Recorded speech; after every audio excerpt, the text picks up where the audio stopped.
Veriu i vendit është zgjuar këtë mëngjes të 27 marsit në pushtetin e Duborës.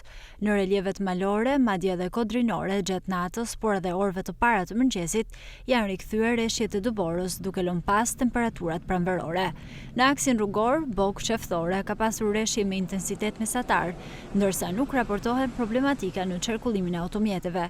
Tërësia e Duborës atje arrin në 40 cm, ndërsa mjetet burpastruese ndodhen në terren dhe po mbajnë rrugën e hapur ndërsa rreshjet e Duborës vijojnë. Po ashtu rreshja Dubore ka pasur edhe në malsinë e Kelmendit, por pa shkaktuar problematika. Në aksin Dedaj-Bog, Dedaj-Razëm, gjatë natës ka pasur rreshje Dubore me intensitet të lartë, por pa shkaktuar problematika për qarkullimin e automjeteve.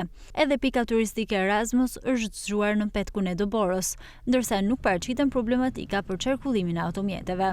Të gjitha rrugët janë të hapura, ndërsa drejtuesit e automjeteve, nëse do të qarkullojnë në drejtim të këtyre akseve, duhet të jenë të pajisur me goma dimrore.